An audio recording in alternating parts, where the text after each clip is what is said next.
Have you launched your coaching or course creation business in the last year in the middle of a pandemic? Have you learned that you can not only survive, but actually thrive? In today's episode, we're going to dive into the winners and the losers of the pandemic and why you are best placed right now to build your business more than you've ever been before. As I'm recording this episode, it's March of 2021, and we've been through a year now of the global pandemic of COVID-19. Before I jump into covering the economic situation and certainly the massive advantages that I've personally seen from the pandemic, and I'm sure that you can recognise too, I just want to take a minute to reflect on the deep sadness of so many aspects of the pandemic. The scale of loss of life over the pandemic period has been something that as a generation we could never have anticipated. From a personal perspective, we lost my dear mother-in-law back in April 2020, passed from COVID-19. So we felt that impact very sharply. And my thoughts are with everyone who's lost someone they've loved over this period.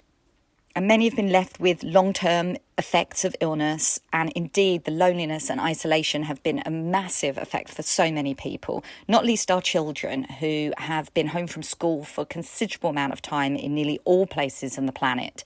My own kids being home for such a long length of time has been something that they've missed their friends, they've missed out on a great amount of education. I console myself, of course, that they're in the same boat as their peers, but nonetheless, particularly for my teenager who's 17 going on 18, this has been one of the most difficult times and difficult ages to be isolated and away from your peers when you can, develop that independence. So actually, as a generation for myself, I consider myself lucky because I have been through such important parts of my life at a time where I could be free and I could develop normally. And my heart goes out to my daughter and the whole of her generation who are, really missing out on a big part of their development. But nonetheless, my hopes are to the future and they will catch up fast. So I'm not going to worry long term. And indeed, there are lots of positives that we need to consider when it comes to the pandemic. Indeed, when it comes to business, there have been many winners as well as losers. So first, let's have a quick look at the losers. No surprises, right? Travel has been massively impacted. Airlines, cruises, hotels, they've been down so low and laid off so many people. I was laid off in early 2020 from the advertising industry because advertising revenues plummeted. My main client was actually a travel client who stopped spending immediately. And clearly, so many firms in these industries could not keep people on any longer. In fact, the unemployment rates across the globe have soared. Not least in small businesses, of course, restaurants, hair salons, anything involved with events. Millions of job losses have taken place. But there have been some massive winners. And these winners are massively relevant for us too. Let's take a look at them, right? First up, gaming and tech.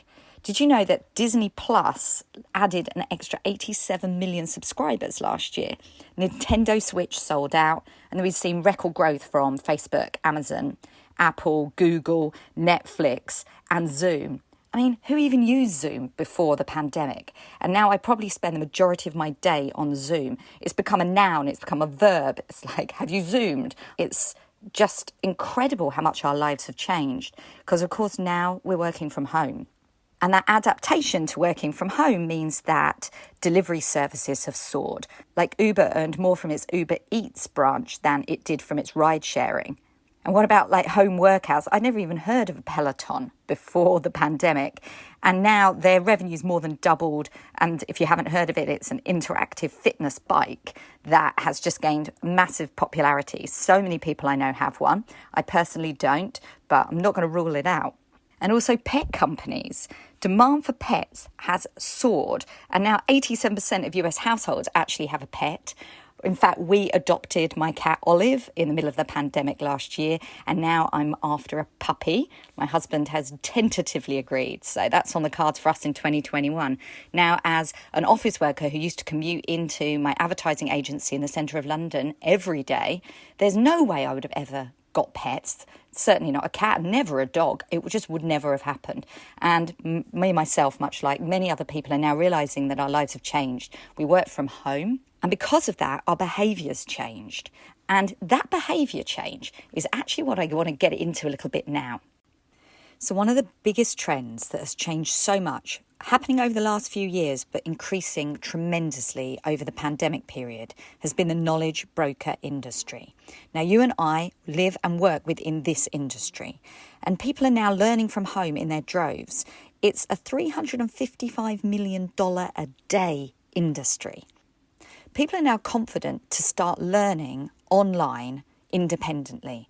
They're not looking for big companies, big established firms to teach them things, but they're looking for real human individuals who have learned that themselves and who can share their knowledge. This is an industry full of people sharing their experiences, skills, their hobbies and their expertise, and they're being increasingly purpose-driven. That's another side effect of the pandemic, is that finally more and more people are starting to feel from their hearts, they're starting to care. It's like there's a shift in global consciousness. The things matter more than materialism or your status, but it's about how you can help, how you can serve, about learning things that actually help you grow spiritually and with your health and with your emotions, not just with your bank account. And these are the skills that we have. This is our time, and our skills are now needed more than ever before. Let's have a think about the effects of the pandemic. Let's think how it's affected so many people with mental health or boredom or lack of connection, loneliness, the need for community, their physical health and wellness, their finances. The list goes on and on about things that people need now more than ever before. And let's talk about skills and hobbies. So a third of people have taken up a new hobby since lockdown. And the top 5 hobbies apparently are walking, reading, exercise, gardening and cooking.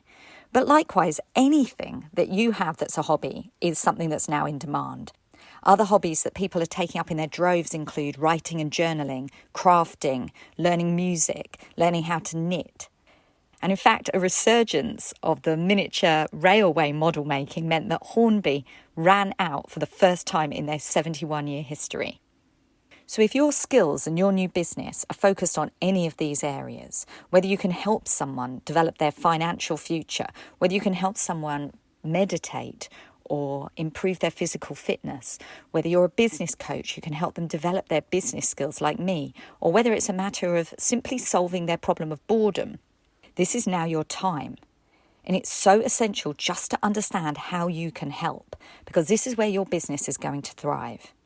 Look at what you do and look at what people need, because your services are the bit that exists in between those two things. You're the vehicle from taking them to a point where they need something to the point that meets their needs, their wants and their desires.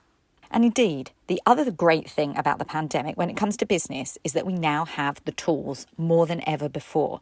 The tools to build our businesses, to create that success, to thrive. As I said at the beginning, more people are using Facebook, Instagram, LinkedIn, TikTok than ever before. New platforms have launched like Clubhouse. Your perfect clients are here in enormous volumes. 96% of people say they now watch more video than they did before the pandemic. Marketers are reporting that they're getting more effective lead generation through social media than ever before. These are our marketing tools. This is how we create that resonance with our audiences and with our future clients. And now we have the tools at our disposal. Anyone that's sat and looked through Reels or spent an evening on Clubhouse or has started to get into TikTok will testify that the engagement levels are through the roof. And whilst as a consumer it's a lot of fun, as a business owner and an entrepreneur in 2021, this is absolute gold for us. Understanding where your perfect avatars gather within this social media matrix is the key for you. And the great news is that the opportunities are enormous. Finding your place, your social media platform where your ideal clients gather and where you can communicate your content and your value is going to absolutely unlock that future success for your business. And the delivery of our services is easier now than ever before. Just look at the changes that have happened over the course of the pandemic. Let's look at Zoom for delivering. My personal one-to-one coaching business is 100% Zoom-based, and I have never seen a person literally in real life face-to-face, and I don't ever see a need to. Not that I wouldn't love to meet up with you for a cup of tea. I really, really would, more than anything, but my business doesn't depend on it. And the number of platforms and choices we now have for hosting our digital courses, for example, like Kajabi or MemberVault, we really have phenomenal choice. And I've built my business from the bottom up since the pandemic struck by literally helping people get a foothold in the online business world. From a low point of being laid off from a 20-year career to pivoting to knowing that I can serve, that I can make money and I can make impact with an online business, and helping people do the same is something that has lit me up and has made me realise that from the darkness of the pandemic has come light. And for me, it exists here in the business world. It exists from the new friends and connections I've made, from the business that I'm growing, and I hope that you are seeing the same too. If you need any help getting your online business off the ground or scaling in your first year, I'm here for you. And remember that to take advantage of the period that we're in, 3 key things. First of all, make sure you're solving a problem. Identify the way that things have changed, what people need, and be the solution. Secondly, create meaningful and valuable content that allows people to really understand what you offer and how you help them. And thirdly, be positive. Find the opportunities. I hope you've seen from my episode today that the opportunities are there. We are ready for them. Now is our time. Take some action and step into the opportunities that await for you in your special niche with your special talents. Please subscribe to my podcast and leave me a review. Have an action-filled week. Take care. Bye now.